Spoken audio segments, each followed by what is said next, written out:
शिवछत्रपती इयत्ता चौथी परिसर अभ्यास भाग 2 पाठ 11वा शाहिस्ताखानाची फजिती पान क्रमांक 42 शाहिस्ताखानाची स्वारी। विजापूरच्या आदिलशहाने जंग पछाडले, पण शिवरायांपुढे त्याचे काहीच चालले नाही। त्याच्या प्रत्येक सरदाराला शिवरायांनी चांगलाच हात दाखवला। शेवटी आदिलशहा नरम झाला। त्याने शिवरायांशी तह केला आणि त्यांचे स्वतंत्र राज्य मान्य केले। यामुळे काही काळ दक्षिणेची बाजू सुरक्षित झाली।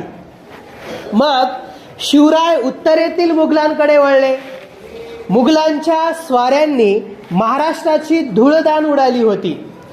त्यावेळी दिल्लीला औरंगजेब हा मुघल बादशाह होता। त्याच्या मुलखावर शिवरायांनी स्वाऱ्या केल्या। त्यामुळे बादशाह चिडला। त्याने आपला मामा शाहिस्ताखान याला शिवरायांवर पाठवले।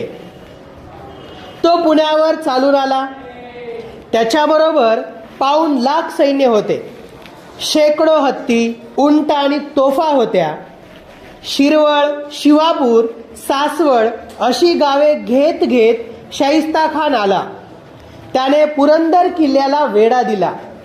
तो पुढेच येत होता, पण एकदा मात्र डोंगराच्या खिंडीत मराठ्यांनी त्याला गाठले। मराठे अतिशय चपळ, भीमथडी तट्टावर बसणारे, चटणी भाकर खावी, अंगावर घोंगडी टाकावी आणि वाऱ्याच्या वेगाने डोंगरदऱ्यातून धावपळ करावी, यात मराठे फार पटाईत। मराठ्यांच्या गनिमी काव्यामुळे शाहिस्ताखानाचे सैन्य हैराण झाले। कंटाळून त्याने पुरंदरचा वेढा उठवला। फिरंगोजी नरसाळा। मग शाहिस्ताखान पुण्याकडे वळला। प्रथम त्याने चाकणचा किल्ला घेतला। चाकणच्या किल्ल्यात फिरंगोजी नरसाळ्याने मोठ्या मर्दुमकीने शाहिस्ताखानाशी मुकाबला केला। 2 महिने फिरंगोजीने किल्ला लढवला, पण शाहिस्ताखानाच्या तोफखान्यापुढे त्याचा टिकाव लागला नाही। फिरंगोजी नरसाळ्याच्या शौर्यावर शाहिस्ताखान खुश झाला। त्याने त्याला बादशाही चाकरीची आमिष दाखवली, पण फिरंगोजी बदलला नाही। लाल महालात शाहिस्ताखान पुण्यात आला। त्याने शिवरायांच्या लाल महालात मुक्काम ठोकला। त्याच्या फौजेने लाल महालाभोवती तळ दिला। 1 वर्ष गेले, दुसरे गेले, पण खान काही लाल महालातून हलेना। उलट तो अधूनमधून आपली फौज भोवतालच्या मुलखात पाठवी, रयतेची गुरे ओढून आणी, शेतीची नासधूस करी। अशा रीतीने त्याने पुण्याच्या भोवतालचा मुलूख उद्ध्वस्त केला। धाडसी बेत। शाहिस्ताखानाची खोड मोडायचीच, असे शिवरायांनी ठरवले। खान लाल महाल बळकावून बसला होता। हे एका दृष्टीने शिवरायांना सोयीचेच होते, कारण त्या वाड्यातील खोल्या, दालने, खिडक्या, दारे, वाटा, चोरवाटा यांची शिवरायांना सारी काही माहिती होती। शिवाय शिवरायांचे हुशार हेर खानाच्या गोटात शिरलेले होतेच। खुद्द शाहिस्तेखानाच्या महालात मध्यरात्री शिरावे आणि त्याला उडवावे असा बेत शिवरायांनी केला। किती धाडसी बेत होता हा! महालात शिरायला मुंगीलाही वाव नव्हता। लाल महालाभोवती पाऊण लाख फौजेचा खडा पहारा होता। हत्यारबंद मराठ्यांना गावात यायला शाहिस्तेखानाने मनाई केली होती, पण शिवरायांचा निर्धार एकदा झाला म्हणजे झाला। शिवरायांनी दिवस निश्चित केला। तारीख 5 एप्रिल 1663 ची रात्र। वाजत गाजत लग्नाची वरात चालली होती।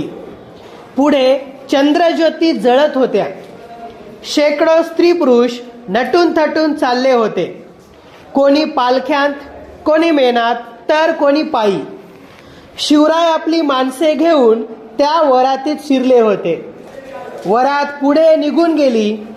सर्वत्र सामसूम झाली. शिवराय आणि त्यांची माणसे लाल महालाच्या भिंतीकडे सरकली. यावेळी शाहिस्तेखान गाढ झोपला होता. शाहिस्तेखानाची खोड मोडली. वाड्याच्या भिंतीला भगदाड पाडून शिवराय आत शिरले. त्यांचा स्वतःचाच वाडा तो. त्यांना त्याचा कानाकोपरा माहीत होता. खानाचे पहारेकरी पेंगत होते. शिवरायांच्या माणसांनी त्यांना बांधून टाकले. शिवराय आणखी आत शिरले. इतक्यात कोणीतरी तलवार घेऊन त्यांच्यावर धावून आला. शिवरायांनी त्याला ठार केले. त्यांना वाटले शाहिस्तेखान असावा, पण तो त्याचा मुलगा होता. गडबड झाली. लोक जागे झाले. चित्रात पहा, शिवरायांचा शाहिस्तेखानावर हल्ला दाखवलेला आहे.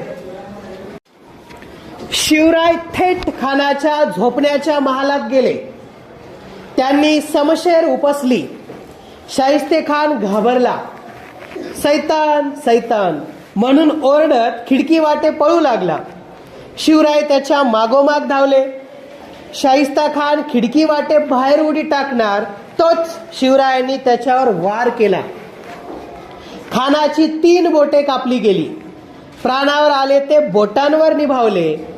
खान खिडकीतून उडी टाकून पळाला. शिवाजी आला. धावा धावा, पकडा त्याला, असे मुद्दाम फसवण्यासाठी म्हणत शिवराय आणि त्यांची माणसे ओरडत पळत सुटली. खानाची माणसेही घाबरून पळत होती. शिवराय आणि त्यांची माणसे सिंहगडाकडे निघून गेली. खानाची माणसे शिवरायांना रात्रभर शोधत राहिली. शाहिस्तेखानाने तर हायच खाल्ले. आज बोटे तुटली, उद्या आपले शीर शिवाजी कापून नेईल अशी भीती त्याला वाटू लागली. औरंगजेब बादशाला हा प्रकार समजताच त्याला भयंकर राग आला. तो शाहिस्तेखानावर नाराज झाला. त्याने फरमान काढून खानाची रवानगी बंगालमध्ये केली.